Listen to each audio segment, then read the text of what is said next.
here we go. Coming up next is Team Grrl on Grrl versus Extreme Excessive Titanium. Now, Excessive played very aggressively in their first match today that I was able to watch. A little bit more cautious on Grrl. The first time that we filmed that, see that video will also be available. My name is Griffan Spanner, up here with Roland, and we are at Tag Paintball in Hollister, California. This is the AFPL HAVOC event number 1, and we're getting ready for some 5-man and 5-girl action right now. Ha ha. Ha ha ha. Spanner. Yeah. Keep it G-rated, sir. Whatever. Never mind. Grrl is really good today. All right, there we go. So 3 guns up for both teams, sending a body out wide into the snake for Grrl on Grrl. Also getting into snake 2, though, for Excessive Extreme. And this is what he did the entire first game that they played, was get up into that snake. And it looks like Grrl on Grrl immediately matching back up on that side, but she's got to be very careful. It looks like the player up in the 50 for Excessive was able to drop that shot on. And so now he's going to be able to have a little bit more maneuverability here in the snake. He's got to be careful, though, because Grrl on Grrl still has that insert God bunker on the snake side of the field. Excessive who's able to be wrapped around and make that shot. Snake 3? Ooh, made a good shot around, shot out the player for Grrl on Grrl in the Doritos, and she moved right back into that spot, got chopped up. Looks like he's going to come around the outside. He's still alive, and he shot her on the way in. So they both slid past each other. Yeah, and he just had the faster gun. Wasn't quite paying attention, but he was able to get his gun up in time and get that point. So we're going to go ahead and see if this flag hanging is clean. These players are going to check themselves out, check each other up, see what's going on, and looks like Excessive's going to go onto the board 1-0 to start this thing off. Hopefully he's doing okay. He looks like he's kind of injured there, but we'll find out. No, I'm sure he's fine. He got up pretty quick. Got up very quick after that, but he is, he's been their legs. He's getting into snake 2 off the break almost every single point. So, it'll be interesting to see what comes out of there. Now, Grrl on Grrl, one thing that they haven't done today, their communication's been really good, but they haven't been shooting very good lanes. And that's something that I'm not used to seeing out of them. Usually, they have some pretty heavy guns in the back. I know Allison Cook is a great shot, especially through these pins. And they do well when they're trying to maintain on gun battles and such. But people have been able to move up the field on them almost uncontested so far today. And we've only seen 1 match of theirs, though, so, kind of too early to see. They're too early to tell for sure, but...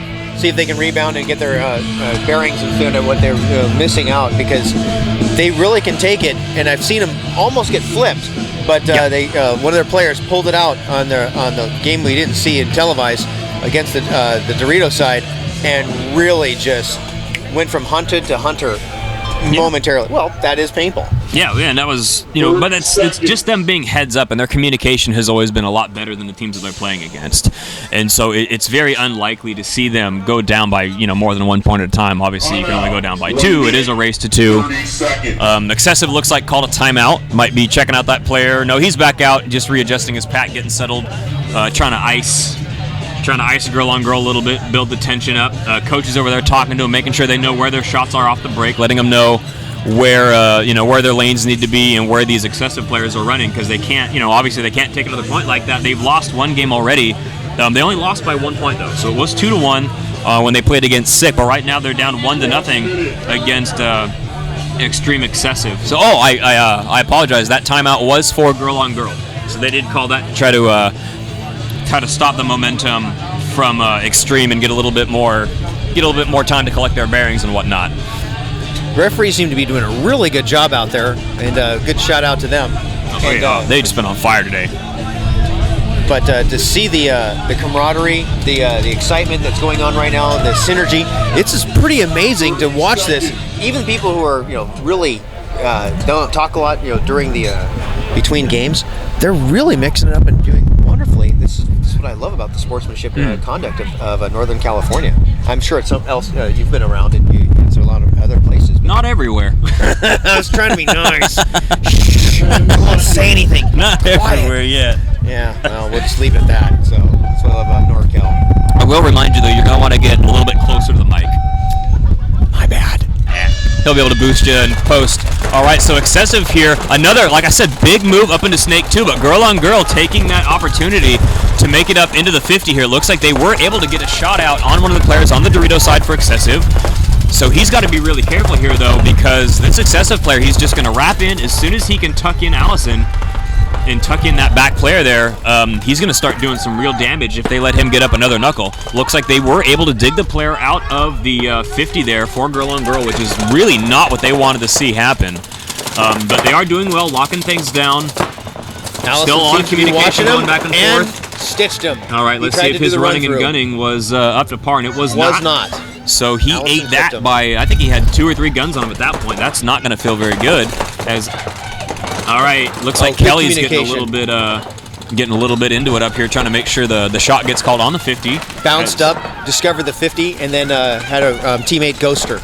Beautiful. All right, filled out into Dorito 2, but the player is calling his shot, saying that he shot her. Did not make it in, though. Refs called her clean, so they're going to go ahead and get in a gun battle right here, make something happen. No, I'm really surprised that Grrl on Grrl has not been pushing down the snake side more. If they did that... Oh, here we go. Here's the move I was waiting for. Oh, they traded out. Oh, she went just a little bit too late. You're right. If she went to the snake, she would have just had it and opened him right up. Just about a half second too late on that move. But they've still got a player back in the Dorito side corner for excessive, and he looks calm. Like I said, he does not look stressed out at all right now. He's got a gun battle going down the tape. He's slowly getting pinched in, and that was reloading. He was so calm, he didn't realize he just got clipped. Well, there's a difference, definitely a difference between calm and complacent. It's a very fine line. Complacent. That's a big 25-cent word. Is that? They didn't teach me that in public school. What does that mean? Complacent. It's just like kind of a lazy, just kind of hanging out, letting the world. You know exactly what happened to that guy. Just chilling. Sitting on his asset. Yep. All right.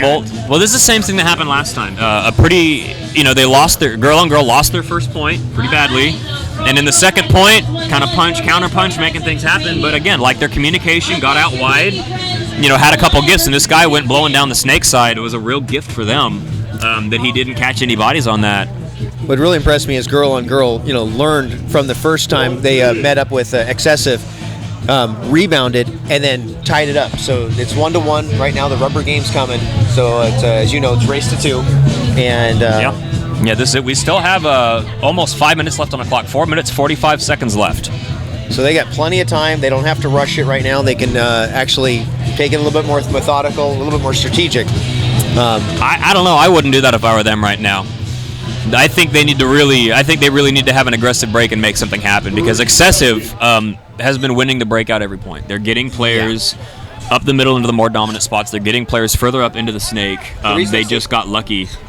I'd say the reason they should go strategic is because they haven't been able to stop the excessive onslaught. When they started advancing and pushing, they're coming out, guns up, and they're actually taking ground. I noticed that he actually bounced to the snake 1, uncontested. It appeared uncontested up here. I mean, our vantage point is. I haven't actually seen any shots landing near him when he lands in the snake. So what that tells me is either they're not shooting that lane or they aren't able to shoot that lane. But again, I mean, you're looking at this layout right now. From the home, you've got this tower you have to get around. You've got to get through all these pins on both sides. There's a lot constructing that, so you've got to be very careful with where you place your shots. Of course, most teams are going to run to snake 1, so you have to run that lane. But by the time you see him cross that gap, it's too late to switch your gun over, and he's already going to be in clean. He's already in. So they're going to have to really try to see if he's going to want to take that gamble again. But he's done it every point that he's been on the field. Bust out to snake 2. So guess what? I would spot that he's going to the same exact spot. I would not take that bet. I think he's going there absolutely. But if I was Grrl on Grrl right now, that would be inappropriate. I would. If you said he wasn't, I would totally put $5 on that. You're out of your mind. I'm no Randy Stanzik, but I'm a gambler. That dude's insane. Oh my gosh, he makes so much money in Vegas. Guy playing for Impact. Yeah, he's actually getting paid to gamble now. People give him money, and you're like, all right, keep X percentage of whatever you win. It's insane. Like when we were in Vegas. Is he that good or that lucky? No, he's good. He's really good. Speaking of good, let's see if this guy's going to burn it off into Snake 2 again. While Grrl on Grrl.